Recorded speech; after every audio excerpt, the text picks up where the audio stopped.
तो अध्यक्ष महोदय, जिन सेंटर्स पे ये परीक्षा हुई उन सेंटर्स का इंफ्रास्ट्रक्चर क्या था? क्या मंत्री जी ने जानकारी की थी इस बात की? अध्यक्ष महोदय, मेरे आपके माध्यम से एक ही निवेदन है कि बिना ये मंत्री जी रहेंगे तो न्याय नहीं मिलेगा बच्चों को। लोकसभा में उस वक्त घमासान मच गया जब सपा सुप्रीमो अखिलेश यादव ने सदन में स्पीकर साहब से साफ कह दिया कि जब तक ये मंत्री जी रहेंगे तो बच्चों को न्याय नहीं मिलेगा।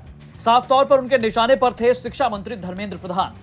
दरअसल 22 जुलाई को लोकसभा में नीट पेपर लीक मामले पर जमकर बवाल हुआ। विपक्षी दलों ने इस मुद्दे पर सरकार को घेरा और कई सवाल खड़े किए।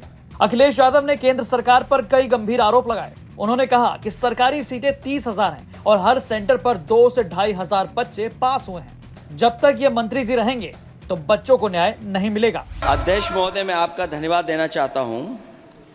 देश के बहुत महत्वपूर्ण सवाल पर आपने मुझे पूछने का समय दिया है।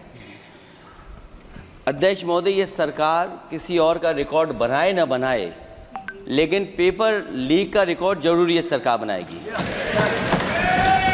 अध्यक्ष महोदय, मुझे इसके बैकग्राउंड में नहीं जाना है कि पूछें। अध्यक्ष महोदय, मुझे बैकग्राउंड में नहीं जाना है कि कब कैसे किस संस्था को बनाया गया है। पूरे देश के छात्र इस पे आंदोलित थे।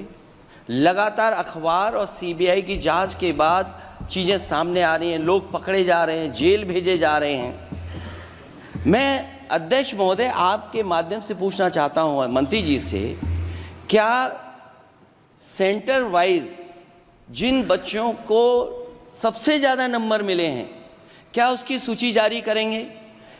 30,000 सीटें जहां हैं, कई सेंटर अध्यक्ष महोदय ऐसे हैं जहां 2,000 2,500 बच्चे पास हो गए हैं। सरकारी सीटें 30,000 हैं, कई सेंटर में 2,000 से ज़्यादा पास हो गए। कई प्रदेश के ऐसी जगह है जहां पर कुछ सेंटर से 600 से 650 से ज़्यादा सबसे ज़्यादा नंबर हैं।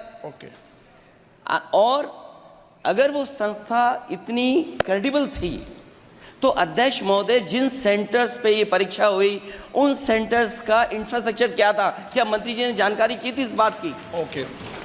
अध्यक्ष महोदय, मेरे आपके माध्यम से एक ही निवेदन है कि बिना ये मंत्री जी रहेंगे तो न्याय नहीं मिलेगा बच्चों को। इसके जवाब में शिक्षा मंत्री ने कहा कि सुप्रीम कोर्ट के आदेश के बाद अभ्यर्थियों की लिस्ट पब्लिक डोमेन में है। अध्यक्ष महोदय, आदरणीय अखिलेश जी की प्रश्न का मैं विनम्रता से उत्तर देना चाहूँगा कि अभी अभी सुप्रीम कोर्ट में जो चल रहा है केस, सुप्रीम कोर्ट ने ऑर्डर दिया पूरा विद्यार्थियों की सूची को वेबसाइट में उपलब्ध करा दो। सर, पिछले 3 दिन से देश भर की सारे विद्यार्थियों की लिस्ट पब्लिक डोमेन में उपलब्ध है। ये सारा चीज़ खुले पे है और कई प्रकार की तर्क आ चुका है। सर, मैं एक अभी उसमें केरल के विद्यार्थी भी अच्छे किए हैं। क्या हम ये कहेंगे भी वहाँ भी कुछ गड़बड़ी हुई थी? ऐसे आरोप करना, मैं देश की ग्रामीण इलाका, देश की एसटी एससी इस बार सबसे अच्छा परफॉर्मेंस करने वाले देश की एसटी एससी ग्रामीण बैकग्राउंड आर्थिक पिछड़े लोगों की है। क्या हम उनकी मेधा को हम चुनौती देते हैं? और बाकी रहा क्वेश्चन पेपर लीक की, सर मैं शुरू से मेरा एक स्टैंड रहा, राजनीति नहीं करना, लेकिन अखिलेश जी जब वहाँ दायित्व में थे उस सुबह की, सर सारे सूची है कितने बार उत्तर प्रदेश में क्वेश्चन पेपर लीक हुए हैं। ब्यूरो रिपोर्ट, यूपी तक।